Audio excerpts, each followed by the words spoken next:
Separation এবং relation ডিমার্কেশনটা প্রয়োজন আছে নাকি প্রয়োজন নাই পজিটিভিস্টটা কি বলে আলাদা সেপারেটকে সেপারেট করতে হবে নাকি একসাথে রাখতে হবে সেপারেট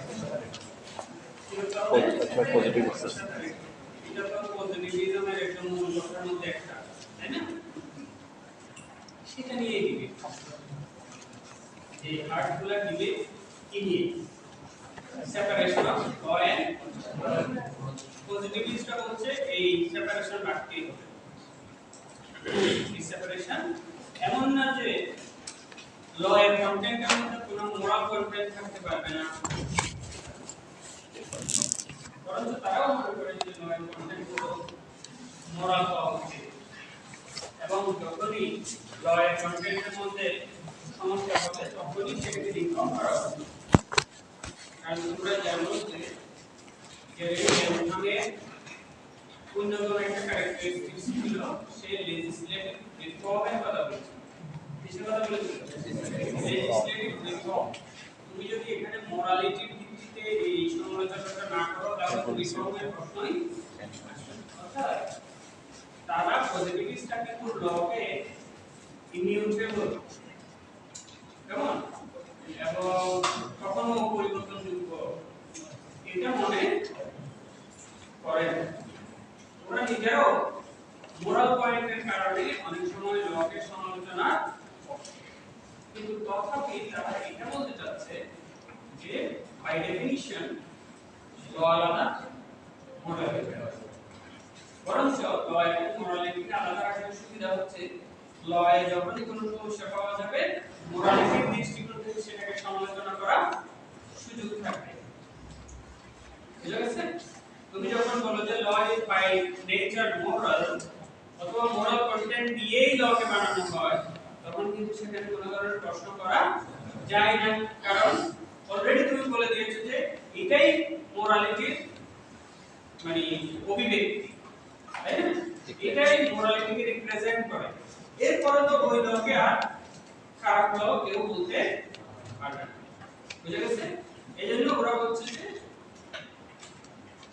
পানিকে পানি এবং আগুনকে আগুন বলতে হবে আমরা দুইটাকে গুলাই ফেললে হবে না কেমন অর্থাৎ প্রত্যেক জিনিস তার যে ক্যারেক্টারিস্টিক্স আছে সেটা অনুযায়ী তাকে ডিফাইন করতে হবে লকে ল দ্বারা এবং মোরালিটি দ্বারা ডিফাইন করতে হবে বুঝা গেছে এইজন্যই হার্ট কি বলেছিল তারা রিলেটেড কিন্তু সেপারেট জিনিস তাদের মধ্যে একটা রিলেশন আছে এবং হার্ট আচ্ছা ডিবেটের ব্যাকগ্রাউন্ড তোমাদেরকে বলেছি আমি ক্লাসে সেটা হচ্ছে হার্ট ছিল এই ছেলে হার্ট ছিল মূলত অক্সফোর্ডের একজন প্রফেসর সে হার্ভার্ডে গিয়েছিল লেকচার দেওয়ার জন্য। ওদের দেশে বড় বড় মনীষীদের নামে বা আমাদের এখানে একটা ল লেকচার আছে। কেমন? হোমস লেকচার দিতে গেছে। হোমস কে ছিল? অলিভার ওয়েন্ডেল হোমস কোন স্কুলের অন্যতম একজন সোশিওলজিক্যাল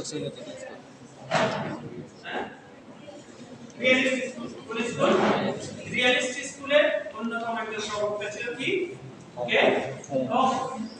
রিয়েলিস্ট স্কুলের মূল কথা কি? রিয়েলিস্ট স্কুলের মূল কথা কি? Court decision is law. Court যেটা বলে সেটাই কোড যেটা বলে সেটাই ল। তার মানে কি? ল এর ফিক্সড কোনো মিনিং নাই। ল এর ফিক্সড কোনো মিনিং নাই। অন্যতম আরেকটা কথা কি?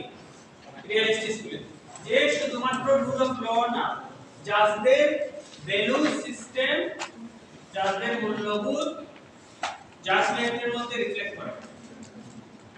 আমি তোমাদের উদাহরণ দিয়ে বলেছিলাম যে অত্যন্ত দরিদ্র ঘর থেকে উঠে আসা একজন মানুষ, সে ইন্স্যুরেন্স কোম্পানির পক্ষে রায় দিবে নাকি ভিকটিমের পক্ষে রায় দিবে? আরেকজন সে এলিট শ্রেণী থেকে উঠে আসা, সে কর্পোরেট লেভেলে তাদের বিচরণ, সে কিভাবে রায় দিবে? এই দুইটা নিশ্চয় আলাদা, কিছুটা হলেও আলাদা। বুঝা গেছে? অর্থাৎ মূল্যবোধ দিন শেষে জাজমেন্টের মধ্যে রিফ্লেক্ট করে, তাই না? সেটা বলেছে। তাহলে হোমস লেকচার দিতে গিয়ে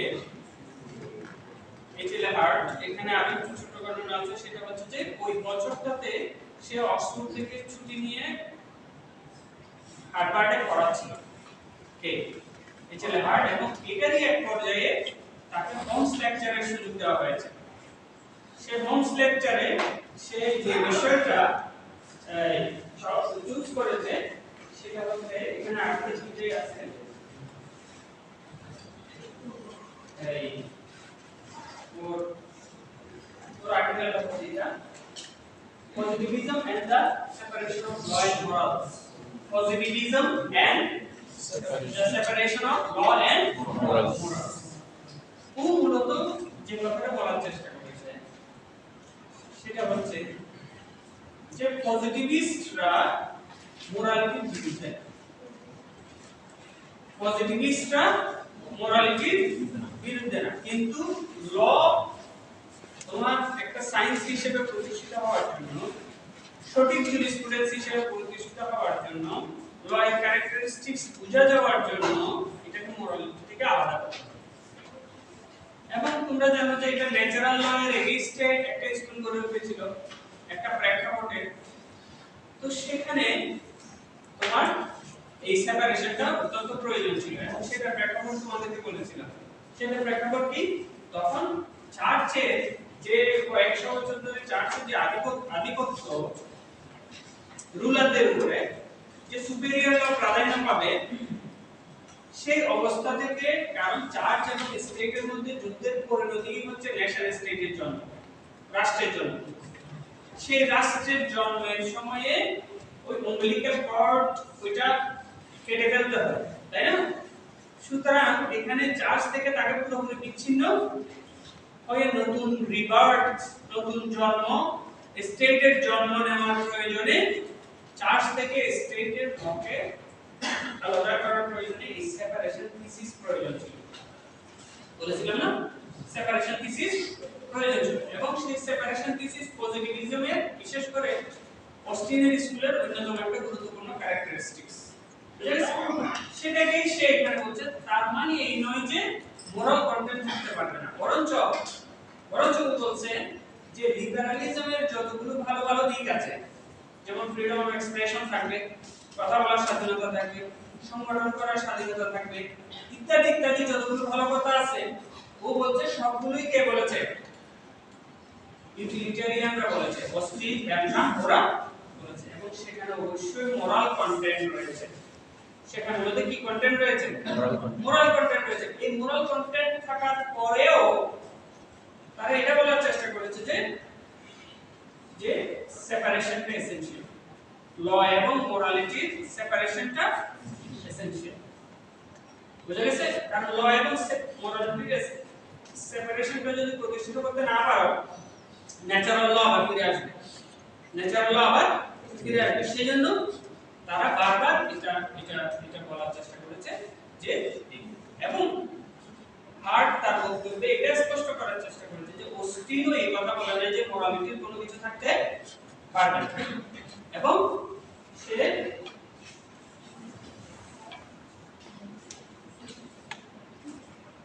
তোমার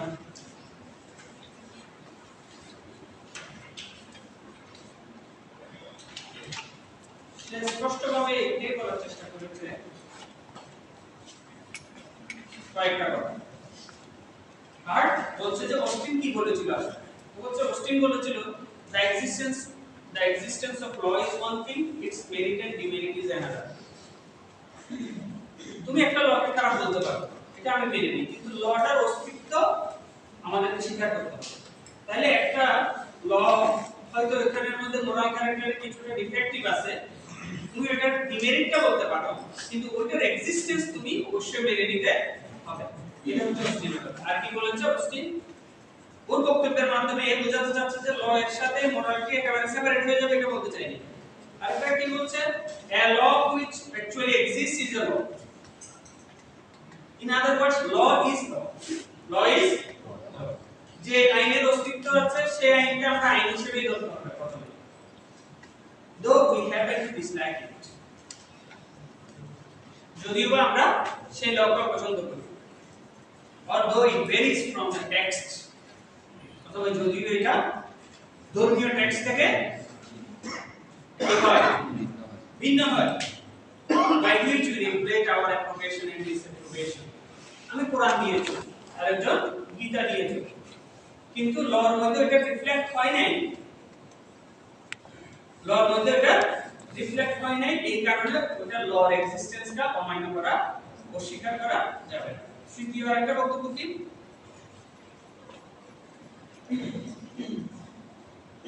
that no human law which conflicts with each. এখানে বলছে যে অস্টিন বলো, কেলসেন বলো, এরা কিন্তু মোরালিটিকে ল থেকে একেবারে মানে কোন ধরনের মোরাল কন্টেন্ট থাকতে পারবে না এটা বলে নাই, কিন্তু ওরা একটা জিনিস এনশিওর করার চেষ্টা করেছে, সেটা হচ্ছে কোন লকে মোরালিটি দ্বারা জাজ করে ইমোরাল বলে সেটাকে অমান্য যাতে করা না। বুঝা গেছে? বুঝা গেছে? অর্থাৎ ওরা মোরাল কন্টেন্ট থাকতে পারবে এটাও স্বীকার করে, ওরা মোরাল কন্টেন্ট দ্বারা উদ্বুদ্ধ হয়ে ল করবে এটাও স্বীকার করে। এমনকি অস্টিন নিজেও বারবার বলেছে যে দুইটা কারণে ল থেকে ল এবং মোরালিটিকে খুব বেশি বিচ্ছিন্ন করা যায় না। এর কারণ হচ্ছে অনেকগুলো ল দ্বারা মোরালিটি উদ্বুদ্ধ হয়েছে, আবার অনেকগুলো মোরাল কন্টেন্ট দ্বারা ল ক্রিয়েট হয়েছে। আবার বলি, লর মধ্যে মোরাল কন্টেন্ট তো আছে, থাকবে, এটা তো গিভেন নাকি? যে কোনো সমাজে মোরালিটির রিফ্লেকশনই তো ল, তাই না? তাই তো? সুতরাং এটা একটা কারণ যে কারণে ল এবং মোরালিটির মধ্যে একটা সম্পর্ক থাকা মানে মানে কি বলবো, এটা থাকবে। আবার অনেক সময় ল মোরালিটিকে উদ্বুদ্ধ করেছে, তাই না? ল মোরালিটিকে উদ্বুদ্ধ করতে পারে না। একটা দেশে একটা ল আছে, যে লটাকে মানুষ আস্তে আস্তে মোরাল কি মনে করে, বুঝতে পেরেছো? কোন একটা ল সমাজে প্রতিষ্ঠিত হলে মোরালিটি কি, বিশেষণ মোরালিটি হচ্ছে যেটা আমাদের করা উচিত, এরকম একটা আমাদের সামাজিক নিয়ম নীতি, কেমন? তাহলে অনেক সময় ল শত শত বছর ধরে চলার কারণে ওই জাতির বা ওই গোষ্ঠীর মোরাল আউটলুককে শেপ করে, বুঝা গেছে? তো এতটুকু পর্যন্ত ওরা মানতে রাজি, যেটা তারা মানতে রাজি সেটা হচ্ছে that no human law which conflicts with the divine law is obligatory or binding. তুমি যদি এটা বলো যে যেহেতু পজিটিভ লটা ধর্মীয় আইনের বিপক্ষে, এটা বাইন্ডিং না, ওরা এটা মানতে রাজি না। ওরা বলছে যে ধর্মীয় আইনের সাথে কনফ্লিক্ট করলেও ওই লটার অস্তিত্ব যতক্ষণ আছে ওইটা ল। আর কি ওরা মানছে না? In other words, no human law which conflicts with the divine law is a law. অথবা তারা ওটাকে লই মনে করে না, হয়তো এটাকে বাইন্ডিং মনে করে না, অথবা এটাকে ল মনে করে না। এই জিনিসটা এই পজিটিভিস্টরা মানতে ব্রাজিল। সামারাইজ করি, এগুলো বারবার তোমাদের ক্লাসে আসছে, এইজন্য হয়তো তোমাদের বোরিং লাগতে পারে। মূল কথা হচ্ছে হার্ট এখানে সেপারেশন থিসিসটা প্রতিষ্ঠিত করার চেষ্টা করেছে, এটা স্বীকার করে যে ল এবং মোরালিটির মধ্যে এক ধরনের সম্পর্ক আছে। ল এবং মোরালিটির মধ্যে এক ধরনের সম্পর্ক আছে, কিন্তু তারপরেও স্কুলটার মূল ভিত্তি হচ্ছে ল এবং মোরালিটি সেপারেট রিয়ালিটি। বুঝে গেছে? ওকে, এখন এবার আসো যে এখানে বড় ধরনের দুইটা বিষয় নিয়ে হার্টও আলোচনা করেছে, ফুলারও আলোচনা করেছে। আচ্ছা আচ্ছা, ওই ডিবেটটা যেখানে হয় হার্ভার্ড ল স্কুলে, তখনকার দিনে সবচেয়ে বিখ্যাত যে জুরিস্ট এখানে ছিল তার নাম ছিল ফুলার, লন ফুলার, এবং সে ছিল একজন ন্যাচারালিস্ট। মানে সে হচ্ছে ন্যাচারালিস্ট, কি বলবো এটা, মানে ন্যাচারাল ল যদি বলতে পারি, তাই না? সে ওই বক্তব্যে উপস্থিত ছিল এবং বলা হচ্ছে যে সে অত্যন্ত তার মুখকে ওখানে বসেছিল এবং শেষের দিকে টানাটানি করতেছিল, মানে আঠাদর সিংহের মতো টানাটানি করতেছিল। এবং পরবর্তীতে হার্ভার্ড ল স্কুলকে বলেছে ওর এই আর্টিকেলটা হার্ভার্ড ল স্কুলে পাবলিশ হওয়ার কথা, কারটা হার্টের। তখন সে বলছে আমি এটার উত্তর দিব এবং আমার লেখাটাও যেন এখানে ছাপানো হয়, এবং হার্ভার্ড ল স্কুল এটার কথাটা রেখেছে।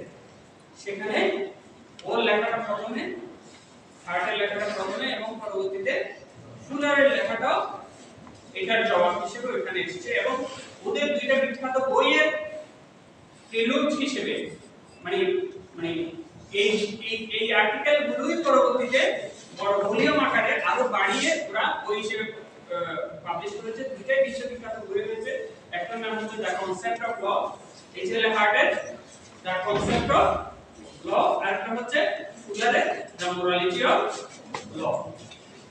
বুঝতে পেরেছেন? এবং এই দুইটা আর্টিকেল নিজেও জুরিসপ্রুডেন্সের ইতিহাসে অত্যন্ত অরিজিনাল কন্ট্রিবিউশন হিসেবে ধরা হয়। এই জন্য এটার 50 বছর পূর্তিতে নিউ ইয়র্ক ইউনিভার্সিটি একটা সেমিনারের আয়োজন করে, যার ফলশ্রুতিতে এই বিষয়টা 50 ইয়ার্স অফ হার্টফুলার ডিবেট বলে ওরা আবার এই জিনিসগুলোকে নিয়ে আসে, যেখানে তোমার বলা হয় যে এখন পর্যন্ত এই সেপারেশন থিসিস নাকি রিলেশন থিসিস কোনটা সঠিক হবে এটার ডিবেটটা এখনো হয়ে গেছে। আচ্ছা, এখানে দুইটা গুরুত্বপূর্ণ বিষয় উঠে এসেছে, একটা হচ্ছে দ্য গ্রাজ ইনফরমেশন, আর একটা হচ্ছে এই গুস্তাভ র্যাডফোর্ড, কোন হচ্ছে জার্মান ফিলোসোফার। এই দুজনের কথাটা তোমাদেরকে বললে কিছুটা বুঝে আসবে যে হার্টফুলার ডিবেট মনে থাকবে। এখানে প্রথম হচ্ছে grudge informer case. Grudge informer case হচ্ছে একজন নাৎসি ওয়ার্নার কেস বলা হয়। আচ্ছা, আরেকটু জিনিস তোমাদেরকে বলি। এই ডিবেটটা হয়েছিল কত সালে? 1997 সালে। এই ডিবেটটা হয়েছিল কত সালে? 1957 সালে। আর এই দুই আর্টিকেলটা পাবলিশ হয়েছে হার্ভার্ড ল রিভিউতে কখন? 1958 সালে। আর দ্বিতীয় বিশ্বযুদ্ধ কখন হয়েছিল? 1945 সালে শেষ হয়। এবং সেখানে অন্যতম একটা কালপ্রিট যাকে চিহ্নিত করা হয় সেকে হিটলার, যে দ্বিতীয় বিশ্বযুদ্ধের আগে পৃথিবীতে তার নাৎসিবাদ দিয়ে বড় ধরনের তাণ্ডব চালিয়েছিল। এবং সেই স্মৃতি মাথায় নিয়ে কিন্তু হার্ট এই বক্তব্য দিচ্ছিল। এবং তখন অনেকগুলো যুদ্ধাপরাধীদের বিচার হয়েছিল কি আইনের মাধ্যমে? নতুন কতগুলো আইন করেছে যেগুলো পৃথিবীতে ইতিপূর্বে অস্তিত্ব ছিল না। যুদ্ধাপরাধ, মানবতা বিরোধী অপরাধ, তারপর গণহত্যা, আর কি চারটা তো, আরেকটা কি? গণহত্যা, যুদ্ধাপরাধ, মানবতা বিরোধী অপরাধ, আচ্ছা যাই হোক, এই এই এই চারটা বিষয় নিয়ে তখন পৃথিবীতে অনেকগুলো যুদ্ধাপরাধের বিচার প্রথমবারের মতো হয়েছিল। কেমন? তখন যারা এই যুদ্ধাপরাধগুলো করেছিল বা নাৎসি বাহিনীর যে নির্মম নির্যাতন যারা করেছিল তাদের ডিফেন্স ছিল কি? তারা বলেছিল আমরা কোনো একটা আইনের ব্যত্যয় ঘটিয়ে কোনো কিছু করিনি, সবগুলো আইনের আওতায় করা হয়েছে, অর্থাৎ ওই সময়ের যে প্রচলিত আইন আমরা সেই অনুযায়ী কাজ করেছি। বুঝা গেছে? আমরা আইনের বাইরে কোনো কিছু করিনি। এখান থেকে প্রশ্ন হচ্ছে তাহলে নাৎসি বাহিনীর লগুলো কি ল ছিল? এগুলো কি ল বলার যোগ্য অবস্থায় এগুলো ছিল? হার্টের বক্তব্য এবং ফুলার বক্তব্য এখানে ডিফারেন্ট হয়ে যায়। ঠিক আছে? এই গ্রাজ ইনফর্মাল কেস এটা খুব বালার কথা। গ্রাজ ইনফর্মাল কেসে যেটা হচ্ছে একজন নারী তার হাজবেন্ড থেকে বাঁচার জন্য, অর্থাৎ সে তার হাজবেন্ডকে অপছন্দ করছিল বা তার থেকে বেরিয়ে তার এই যে বৈবাহিক সম্পর্ক থেকে বেরিয়ে আসার চেষ্টা করছিল, ওই সময় সে নাৎসি বাহিনীকে বলে যে কে হিটলারের গালমন্দ করেছে, সে হিটলারকে গালি দিয়েছে, এই করেছে, চক্রান্ত করেছে, এটা বলে ওই নারী কমপ্লেইন করার পরে ও বিচার পায় এবং তার মৃত্যুদণ্ড হয়। কিন্তু তার মৃত্যুদণ্ড কার্যকর না করে তাকে যুদ্ধে পাঠিয়ে দেয়। যুদ্ধে তো নাৎসি বাহিনী বেরিয়ে যায়, আসার পরে তার বিচার হবে, এই নারীর বিচার হবে। এই বিচারের সময় সে যেটা বলে সেটা হচ্ছে যে এখানে তো কোনো অপরাধ করা হয়নি, সে সত্যি নাৎসি বাহিনীর বিপক্ষে ছিল এবং সেজন্য সে রিফর্ম করা হয়েছে এবং তার বিচার হয়েছে, সুতরাং ল অনুযায়ী তার বিচার হয়েছে, এখানে তো আমার কোনো দোষ নাই। হার্ট এখানে যে ব্যাখ্যাটা দেওয়ার চেষ্টা করছে সেটা হচ্ছে যে এই ক্ষেত্রে দুইটা কাজ করার ছিল, দুইটা কাজ করতে হবে। এক, এই নারীকে শাস্তি না দেওয়া, অর্থাৎ কারণ কি? কারণ হচ্ছে ওর কথা হচ্ছে যে ওই সময়ের লটা তো ল, ওই সময়ের লটা ল, সুতরাং ওই নারী যেটা করেছে সেটা ল অনুযায়ী করেছে, সুতরাং নৈতিকতার মানদণ্ডে আজকের দিনে বসে ওর লটাকে আমি ল হিসেবে মেনে নিতে পারছি না, কিন্তু তখন তো সেটা ল ছিল। ও বলছে ওটাকে আমাদেরকে ল হিসেবে মেনে নিতে হবে। কে বলছে? হার্ট। ও বলছে ওটাকে আমার ল হিসেবে মেনে নিতে হবে। এখানে দুইটা অপশন আছে। নাম্বার 1, ওই নারীটাকে শাস্তি না দেওয়া, যেহেতু সে বেআইনি কোনো কাজ করে নাই। ও বলছে কিন্তু সেটা করা যাবে না, কিন্তু সেটা করা যাবে না, তাকে শাস্তি দিতে হবে। তাহলে একটা উপায় বের করতে হবে, সেই উপায় বের করতে হবে। ও বলছে দ্বিতীয় আরেকটা অপশন হচ্ছে ওটাকে ল হিসেবে মেনে না নেওয়া, যে আইন অনুযায়ী সে কাজ করেছে সেটাকে ল হিসেবে মেনে না নেওয়া, কিন্তু সেটাকে যদি আমি ল হিসেবে মেনে না নিই অনেক ধরনের সমস্যা হবে। কারণ ওই সময় ওইটাকে ল মনে করে যারা যারা কাজ করেছে, তোমরা জানো যে কোন লকে রেট্রোঅ্যাক্টিভিটি, কোন লকে আজকে ল করে সেটাকে পূর্বের সময়ের জন্য অ্যাপ্লাই করা যায় না, কারণ এটা যার উপর অ্যাপ্লাই হয় তাকে সারপ্রাইজ দেওয়া হয়। কিন্তু ল এর অন্যতম একটা ক্যারেক্টারিস্টিক্স হচ্ছে ল পাবলিশ করতে হবে আগে, তারপর সেটা মানুষের জন্য কার্যকর হবে। তুমি আজকে কেউ সিগারেট খাচ্ছে, আজকে এটা অপরাধ না, তুমি 1 বছর পরে ওইটাকে অপরাধ হিসেবে চিনবে। আমি কিন্তু প্রশ্ন করব, আমি কিন্তু এটা এই করব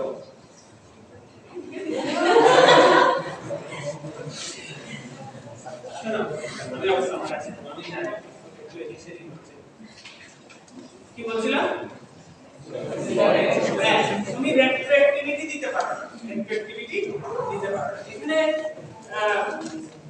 ও বলছে যে আর যেটা করা যেত সেটা আর যেটা অপশন আছে, একটা হচ্ছে ওই নারীকে শাস্তি না দেব, সেটা করা যাবে না কারণ আসলে সে নাৎসি বাহিনীর সাথে ছিল। 2, সেটা হচ্ছে ওই লটাকে ল হিসেবে মেনে না নেওয়া। ও বলছে লকে ল হিসেবে মেনে না নেওয়ার অনেক ঝামেলা আছে, এটা ফিলোসফিক্যাল সমস্যা আছে, এটা কমপ্লিকেটেড সমস্যা আছে, কারণ ওই মানে নাৎসি বাহিনীর সবগুলো লকে যদি তুমি ল হিসেবে মেনে না নাও তাহলে ওই সময় ওই ল অনুযায়ী লক্ষ লক্ষ মানুষ লক্ষ লক্ষ ধরনের কাজ করেছে, সবগুলো বাতিল হয়ে যাওয়ার একটা সমস্যা আছে। বুঝা গেছে?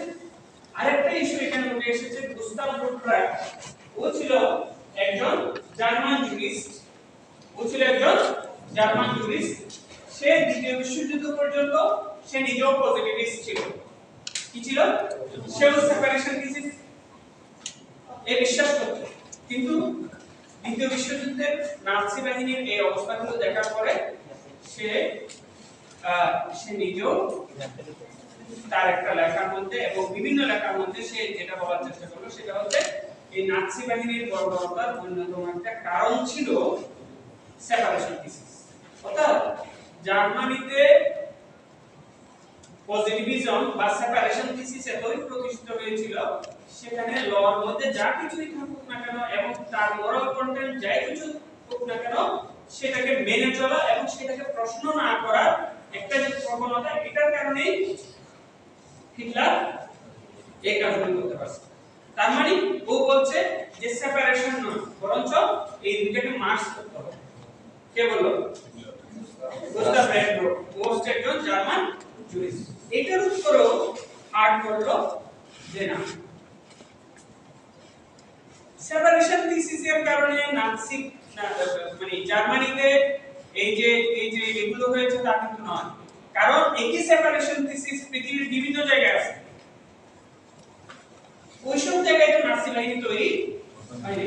তাহলে প্রবলেমটা সেপারেশন থিসিসের না, প্রবলেমটা কিসের? প্রবলেমটা হচ্ছে যে ওই সমাজে ওই ব্যক্তি কেমন। সুতরাং এগুলো দ্বারা সেপারেশন থিসিসকে প্রশ্নবিদ্ধ করা উচিত নয়। এটা একটা মানে এই আর্টিকেলটা তোমরা যদি পড়ো একেবারে এতই মানে এটা বলে বলতে পারে যে এগুলো মানে মহাসমুদ্রের মতো না, সেটা বলছি না। তুমি যদি এই দুইটা আর্টিকেল শুধু পড়ো এবং বুঝো এবং অন্য কোনো কিছু আর সারা জীবন না পড়ো, তারপরে তুমি পজিটিভিজম এবং ন্যাচারাল ল এর মূল কনসেপ্টটা বুঝে যাবে। সুতরাং এখানে অনেক ধরনের কথা আছে, কথার কোনো শেষ নেই এবং যুক্তির কোনো শেষ নেই। সেগুলো আমি আনিনি, যেগুলো বুঝতে তোমাদের সুবিধা হবে সেই তিনটা জিনিস আবার বলি। নাম্বার 1, এটা সামারাইজ করতে হবে। হার্ডের মূল বক্তব্য হচ্ছে সেপারেশন থিসিস। ও এখানে আর বিভিন্ন ধরনের কমান্ড থিওরি নিয়ে এসেছে, অ্যানালাইটিক্যাল থিওরি নিয়ে এসেছে এবং সেপারেশন থিসিস নিয়ে এসেছে। ও বলছে অস্টিন বা বেনথামের যে কমান্ড থিওরি আছে এটাতে প্রবলেম আছে, এটা অস্বীকার করছে।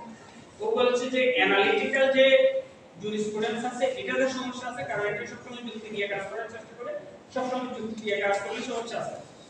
কিন্তু ও বলছে সেপারেশন থিসিস কিন্তু ঠিক আছে এবং সে বলার চেষ্টা করেছে যে কমান্ড থিওরি ভুল তার মানে সেপারেশন থিসিস ভুল না, অ্যানালাইটিক্যাল যে থিসিস আছে ওইটা ভুল তার মানে সেপারেশন থিসিস ভুল না। মোট কথা হচ্ছে ও সবকিছু মেনে নেবে কিন্তু সেপারেশন থিসিসের ভুল মেনে নেবে না এবং ও মনে করে যে পজিটিভিজমের মূল ভিত্তি হিসেবে সেপারেশন থিসিস অত্যন্ত প্রয়োজনীয়। ও মনে করে যে এটার মানে এই নয় যে মোরালিটি থেকে লকে সবসময় বিচ্ছিন্ন করতে হবে, এটা সম্ভব নয় কারণ মোরালিটি অনেক সময় লকে ইনফ্লুয়েন্স করেছে, এটা আমাদেরকে মেনে নিতে হবে, আবার লও মোরালিটিকে ইনফ্লুয়েন্স করেছে, এটাও মেনে নিতে হবে। ও বলছে যে অস্টিন এবং বেনথামকে মোরালিটি বিরোধী বলা যাবে না, কারণ ন্যাচারালিস্টরা যখন স্লেভারিকে সমর্থন করেছে এটা বলে যে কতগুলো মানুষের জন্মই হয়েছে অন্য মানুষকে সার্ভ করার জন্য, তখন বেনথাম বলেছে প্রশ্নটা এই নয় যে সে তার বিবেক কি অমুকের বিবেকের চেয়ে কম নাকি বেশি, প্রশ্ন হচ্ছে সে সাফার করে কিনা, তাকে মাইক দিলে সে ব্যথা পায়, যদি সে ব্যথা পায় তাহলে স্লেভারিকে সমর্থন করা যাবে না। যেখানে ন্যাচারালিস্টরা কি বলেছিল, কতগুলো মানুষের জন্ম হয় অন্য মানুষকে সার্ভ করার জন্য, ও বলছে মোরালিটির দিক থেকে এরা ওদের চেয়ে খারাপ এটা বলা যাবে না, কারণ অনেক ন্যাচারালিস্টদের চেয়ে এরা freedom of expression, freedom of movement ইত্যাদি সবগুলোকে সমর্থন করে এবং ওরা রিফর্মের এগেইনস্ট না, ওরা লকে মোরাল কন্টেন্ট দ্বারা বিচার করে সমালোচনার পক্ষে, এবং ওরা মনে করে এই সেপারেশন যদি না থাকে লকে কখনোই সমালোচনা করা যাবে না, কারণ তখন ল বাই নেচার মোরাল হওয়ার কারণে ল সমালোচনার ঊর্ধ্বে চলে যাবে। এটা হচ্ছে একটা। দুই নাম্বার, গ্রাজ ইনফর্মাল কেসের ক্ষেত্রে ও বলার চেষ্টা করেছে যে এখানে এই লকে ল আমার মেনে নিতেই হবে, নাৎসিদের লকেও ল হিসেবে মেনে নিতেই হবে। পরবর্তীতে তাকে আমরা মোরাল কন্টেন্ট দ্বারা সমর্থন করব না, এটা ঠিক আছে। এবং সে বেন্থাম এবং অস্টিনের ওই কথাটা নিয়ে আসছে যেখানে ওরা বলার চেষ্টা করেছে যে ল লই, কিন্তু একটা পর্যায়ে এটা আমাদের ওবেডিয়েন্সের যোগ্য হয় না। বুঝা গেছে? অর্থাৎ দিন শেষে নাৎসিদের ল ল, কিন্তু এটা এতই খারাপ অবস্থায় চলে গেছে যে এটা আসলে তখন আমাদের ওবেডিয়েন্সের যোগ্য নয়, ডিসওবেডিয়েন্স ওই সময় থেকে করা সঠিক আছে। কিন্তু ওই যে তোমাদেরকে একটা কথা বলেছিলাম, এটা ওর লেখা থেকে এসেছে। ও বলছে একজন মানুষ যার কোন একটা খারাপ নাৎসি ল দ্বারা মৃত্যুদণ্ড হয়েছে, সে এটা ধর্মের বিরুদ্ধে নৈতিকতার বিরুদ্ধে বললে ওই মৃত্যুদণ্ড থেকে বাঁচতে পারবে নাকি বাঁচতে পারবে না? যদি বাঁচতে না পারে আমরা ধরে নিতে হবে ওটা লই ছিল। এবং ও বলার চেষ্টা করেছে যে পৃথিবীতে কখনোই কোর্ট অফ লতে গিয়ে এটা ধর্মের বিরুদ্ধে এই যুক্তি খাটে না, পৃথিবীর ইতিহাসে এটা নাই। হয়তো যখন ন্যাচারাল ল ছিল তখন একটা কথা, বা ধর্মীয় আইন দ্বারা সবকিছু যখন নিয়ন্ত্রণ তখন অন্য কথা, কিন্তু একটা ল এর কোর্টে গিয়ে তুমি যদি বলো যে আমি এটা মানি নাই কারণ এটা ধর্মের বিরুদ্ধে, তুমি একটা অপরাধ করেছো, বা কোন একটা ল বলছে যে এইভাবে চলো, তুমি চলো নাই কারণ তুমি মনে করো যে এটা ধর্মের বিরুদ্ধে যাচ্ছে, তোমাকে কি ওই শাস্তি থেকে কেউ বাঁচাতে পারবে? বা ওখানে ওই যুক্তি খাটবে না যে আমি নৈতিকতার কারণে এটা মানি নি। এই সবগুলো বিষয় উপস্থাপন করে সে বলছে যে আসলে ল ল এবং মোরালিটি মোরালিটি, ঠিক আছে? মোরালিটির কন্টেন্ট লতে আসতে পারবে, ল দ্বারা মোরালিটি শেপ হইতে পারবে, এগুলো সবকিছুই ঠিক আছে। এবং রিফর্মের যখন আমি বক্তব্য দিব তখন মোরালিটির জিনিসগুলো আনবো, এটাও ঠিক আছে। কিন্তু দিন শেষে দুইটা আলাদা বিষয়। এবং সেটা ক্ষেত্রে সে একটা খুব সুন্দর, তোমরা চাঁদ তো দেখেছো, চাঁদ যতটুকু তারপরে আর কতটুকু আবার থাকে না, আবার থাকে। ও বলেছে এটা হচ্ছে কোর, এটা হচ্ছে পিনাম্বরা। ও বলছে কতগুলো বিষয়ের ক্ষেত্রে, অর্থাৎ আবার, অর্থাৎ আমি যে দলিল বলতে পারি যে ক্ষেত্রে এমন আছে যখন জাজেসরা কি করতে পারে, নিজেদের ব্যাখ্যা দিতে পারে, এবং তখন তারা মোরালিটি দ্বারা উদ্বুদ্ধ হয়ে সরাসরি একদম ল, কারণ ল নেই বলেই তো তখন ওদের সমাধানটা দিতে হচ্ছে। ও বলছে 90% 95% ক্ষেত্রে আমরা কিন্তু মোরালিটি দ্বারা জাজ করতে পারবো না, কিন্তু কিছু কিছু ক্ষেত্রে আমরা শুধুমাত্র মোরালিটি দ্বারা বিচার করতে হয়। ও মনে করছে যে যে ল এবং মোরালিটি গোলাই ফেলার একটা কারণ এটা, যে কখনো কখনো আমরা নৈতিকতা দ্বারা বিচার করতে হবে এবং হয়, এবং এটাই বাস্তব। বুঝতে পেরেছেন? এবং অবশেষে এই যে জার্মান যারা ইন্টেলেকচুয়াল ছিল, যারা জার্মানির এই মানে নাৎসিদের এই তাণ্ডবের মধ্য দিয়ে গেছে, তারা কিন্তু নিজেদেরকে যেমন এখন অনেকেই যারা দেখা গেছে যে মানে আওয়ামী পরিবার থেকে আসছে, কিন্তু এই আন্দোলনের মধ্যে আবার তাদের কিছুটা মানে আত্মসমালোচনা এবং তাদের বিবেকে নাড়া দিয়েছে। এবং অনেকে এরকমও আছে, এমনকি বিশ্ববিদ্যালয়ের শিক্ষকদের মধ্যেও কেউ দেখা গেছে যে একেবারে মানে সিরিয়াস আওয়ামী ঘটনা, কিন্তু আন্দোলনের সময় প্রথম দিকে সমর্থন দিয়েছে, এখন আবার কেউ পস্তাচ্ছে। এরকমও আছে, কেমন এরকমও আছে। তার মানে এই জার্মান ইন্টেলেকচুয়ালদের মধ্যে অনেকে যারা নাৎসিদের এই অবস্থার মধ্যে দিয়ে গেছে, তারা পরবর্তীতে মনে করছে এটা মনে হয় ল এন্ড মোরালিটিকে আলাদা করার জন্য হইছে ইত্যাদি ইত্যাদি বিভিন্ন কিছু এরকম চিন্তা আসতে পারে। তো সেখানে ও যেটা বলার চেষ্টা করেছে যে রেড গ্রুপ ভুল নিশানা এটা বলেছে যে এটা সেপারেশনের কারণে হয়নি, কারণ এই সেপারেশন থিসিস তো পৃথিবীর অনেক দেশে আছে, সেখানে তো কোনো ধরনের সমস্যা হয়নি, তাইলে এটা পার্টিকুলারলি জার্মানদের সমস্যা, ওই সমাজের সমস্যা, ওই সময়ের সমস্যা। বুঝে গেছে? এবার আসো যে ফুলার কি বলেছে। ফুলার মূলত যে কথাটা বলেছে, ফুলারের কথা তোমাদেরকে আগে বলেছি, মনে আছে অ্যানসার ল পড়ানোর সময়? ও বলছে ইনার মোরালিটি অফ ল থাকতে হবে, ল এর মধ্যে একটা ইনার মোরালিটি থাকতে হবে, অর্থাৎ আউটার মোরালিটি না, এক্সটেরিয়র না, ইন্টেরিয়র একটা মোরালিটি থাকতে হবে। বুঝে গেছে? ওর মূল কথা হচ্ছে আমাদের লয়ালটি যোগ্য হওয়ার জন্য ল এর কন্টেন্ট এমন হইতে হবে যাতে আমাদের রেসপেক্ট সে ক্লেম করতে পারে। অর্থাৎ কোন একটা ল হওয়ার জন্য তার কন্টেন্ট এমন হতে হবে যে কন্টেন্ট থাকার কারণে সে আমাদের ওবিডিয়েন্সে যোগ্য হবে। ইন আদার ওয়ার্ডস ল এর কন্টেন্ট ভালো হতে হবে। ও বলছে যে শুধু অর্ডার হলে হবে না, গুড অর্ডার লাগবে, ল হলে হবে না, গুড ল লাগবে। বুঝে গেছে? এবং এই সমস্ত উদাহরণ যেগুলো গ্রাজ ইনফর্মাল কেসের ক্ষেত্রে ও বলছে যে তার মানে কি হার্ট মনে করে যে এটা ল ছিল, ও বলছে কখন ওই ল ছিল কি বিধি, ও বলছে এটা ল হওয়ার যুদ্ধই হয়নি। বুঝে গেছে?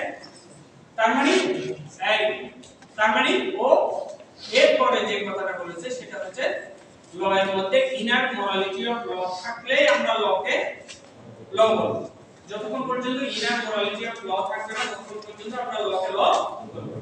দুই, এই যে 4 এবং 3 নাম্বারের কথা বলেছে, অর্থাৎ ও বলছে 4 কে একেবারে বাদ দিয়ে সামান্য 1% 5% এর জন্য ও মোরালিটি মেনে নিয়েছে। আর কিন্তু মূল কথা হচ্ছে আমাদেরকে পুরো ল এর ব্যবস্থাটাকে, সিস্টেমটাকে এবং ল এর কন্টেন্টকে কি হতে হবে, মোরাল হইতে হবে।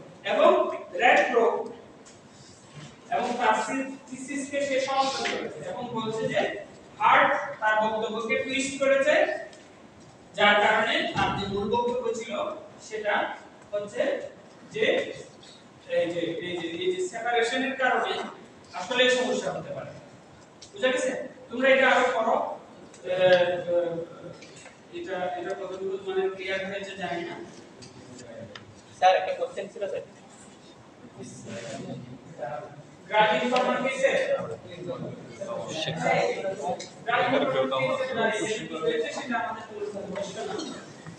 এটা তোমরা দেখে নিও, কিন্তু এটা গ্রাজ ইনফর্মাল কেসে যাই হোক না কেন, এই শোনো আমাদের প্রশ্নটা বুঝছো, প্রশ্নটা বুঝতে হচ্ছে, প্রশ্নটা হচ্ছে কি, প্রশ্নটা হচ্ছে 1934 সালের যে লয়ের অধীনে এই মামলাটা বিচার হয়েছে সেই লটা ল কি, রায় কি হয়েছে সেটা আমাদের তাকে যে মাসে দিয়েছে নাকি ছেড়ে দিয়েছে, এটা খুব লিমিটেড, এটা ইম্প্যাক্ট আছে। মূল ইম্প্যাক্ট হচ্ছে ওই লটাকে ল হিসেবে ধরেছে নাকি ল হিসেবে ধরে নেই। বুঝে গেছে? তাইলে তুমি হাসছো না, তোমাকে দুইটা আর্টিকেল দিচ্ছি, দুইটা আর্টিকেল পরে আগামী ক্লাসে তোমরা দুইজন আমাদেরকে জানাবা যে এখানে হার্ট কি বলেছে এবং ফুলার কি বলেছে। আমাদের ফুলারের নাম কি এবং রোল নাম্বার কি? রোল নাম্বার 28 আর তোমার 28 আর 105। ওরা আগামী ক্লাসে